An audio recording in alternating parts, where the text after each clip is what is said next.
আচ্ছা, সম্মানিত সাংবাদিকবৃন্দ, আসসালামু আলাইকুম। আজকে ছিল আমাদের আইন শৃঙ্খলা সংক্রান্ত উপদেষ্টা পরিষদের 8ম সভা। যেসব গুরুত্বপূর্ণ সিদ্ধান্তগুলি হয়েছে তা আপনাদের আমি বলে শোনাচ্ছি। মূলত সার্বিক আইন শৃঙ্খলার পরিস্থিতি নিয়ে আলোচনা করা হয়েছে।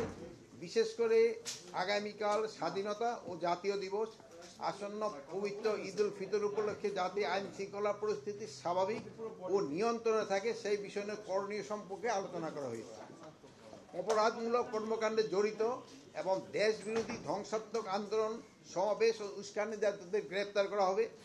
আইন শৃঙ্খলা পরিস্থিতিতে উন্নয়ন ও অপরাধমূলক কর্মকাণ্ড রোধকল্পে আইন শৃঙ্খলা রক্ষাকারী বাহিনীর তৎপরতা বৃদ্ধি, যেমন টহল বৃদ্ধি করা হবে, গোয়েন্দা নজরদারি আরও বৃদ্ধি করা হবে এবং ঈদ যেন নির্বিঘ্নে সবাই করতে পারে এবং রাস্তাঘাটে আরও চেকপোস্টও বাড়ানো হবে এবং বিভিন্ন আবাসিক হোটেল অবস্থিত অভিযানও বৃদ্ধি করা হবে।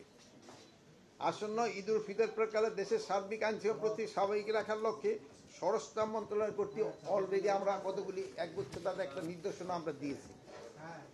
ঈদের সময় সার্বিক আইন শৃঙ্খলা রক্ষার পাশাপাশি সড়কের শৃঙ্খলা রক্ষায় পুলিশ অধিদপ্তর এবং প্রয়োজনে অন্যান্য আইন শৃঙ্খলা রক্ষা বাহিনী কর্তৃক কন্ট্রোল রুম স্থাপন করা হয়েছে এবং সকল কন্ট্রোল রুম স্বরাষ্ট্র মন্ত্রণালয়ের কেন্দ্রীয় জয়েন্ট অপারেশন সেন্টারের সাথে যোগাযোগ রক্ষা করা হবে।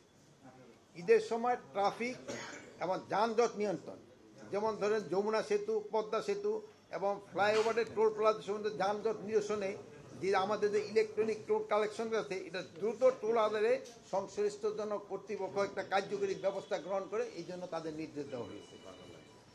অত্যাবশ্যকীয় পরিবহনকারী এবং যাত্রী যদি বহন করে, এটি ব্যতীত স্থলবন্দর, নৌবন্দরে যে কোনো জায়গা থেকে ছেড়ে আসা নির্মাণ সামগ্রী বহনকারী লম্বা যানবাহন সমূহ ঈদের পূর্বে মানে 3 দিন এবং পরে 3 দিন যেন মহাসড়কে চলাচল না করে, এই ব্যাপারেও আমরা একটা ইনস্ট্রাকশন দেওয়া হয়েছে। এবং আপনারা জানেন যে বাল্কহেডের ব্যাপারেও অলরেডি আজকে থেকে বাল্কহেডের চলাচলও কিন্তু বন্ধ করে দেওয়া নির্দেশ দেওয়া হয়েছে। আর ঈদ উপলক্ষে যাত্রী পরিবহন নির্বিঘ্ন করার জন্য সড়ক, নৌ ও রেলপথে যাতে অতিরিক্ত যাত্রী বোঝাই না করা হয়, অতিরিক্ত ভাড়া আদায় না করা হয়, সেই লক্ষ্যে সংশ্লিষ্ট বিভাগ এবং সংস্থাকে নির্দেশনা দিয়েছে। আপনারা সবাই জানেন যে ঈদের সময় অনেক সময় যে লঞ্চ চালারা ভাড়া বাড়ায় দেয়, তারপরে বাস চালারা অনেক সময় ভাড়া বাড়ায় দেয় এবং তারা বলে যদি না আমরা লিমিটের মধ্যে এটা যেন না হয়, তা আমরা সংশ্লিষ্ট কর্তৃপক্ষকে বলছি যে সরকার কর্তৃক যে নির্ধারিত ভাড়া, ওই ভাড়াতে শুধু তারা নেবে, বেশি ভাড়া যেন কেউ নিতে না পারে।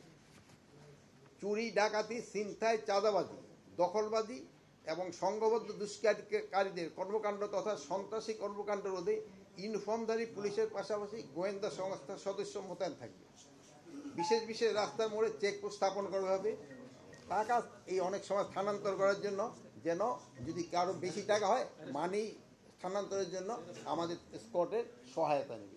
আমরা পুলিশ এ ব্যাপারে সহায়তা করব যে তারা বড় ধরনের টাকা এক জায়গা থেকে অন্য জায়গায় স্থানান্তর করতে চায়। আর একটা জিনিস বলা হয়েছে, ঈদের পূর্বে গার্মেন্টস এবং শিল্প কারখানার শ্রমিকদের বেতন বোনাসটা পরিশোধ করে দিতে হবে, যেটা তাদের ডিউ। অনেক সময় আছে তারা যদি আনডিউ কোনো কিছু ডিমান্ড করে, ওইটা না, বাট যেটা তাদের ডিউ এবং যেটা বাস্তবসম্মত ওটা মালিকদের পরিশোধ করে দিতে হবে। অনেক সময় দেখা যাচ্ছে যে তারা বোনাস, হয়তো সে 1 বছর চাকরি করে না, বাট সে এখন বোনাস চেয়েছে 2 মাস চাকরি করে, ওইগুলি তো তার তো আইনের ভিতরে কভার করে না, ওইগুলির ক্ষেত্রে না।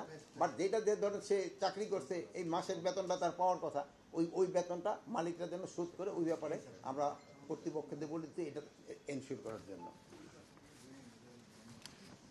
নারী ও শিশু নির্যাতন ও ধর্ষণের বিরুদ্ধে আইনগত সামাজিক প্রতিরোধ গড়ে তোলা। ধর্ষণ সহ নারী শিশু নির্যাতনের বিরুদ্ধে সরকারের অবস্থান অত্যন্ত স্পষ্ট। এটা ক্ষেত্রে আমাদের 0 টলারেন্স। আইন শৃঙ্খলা রক্ষাকারী বাহিনীকে ধর্ষণ সহ সকল ধরনের নারী ও শিশু নির্যাতনের বিরুদ্ধে কঠোর অবস্থান নেওয়ার নির্দেশ দেওয়া হয়েছে।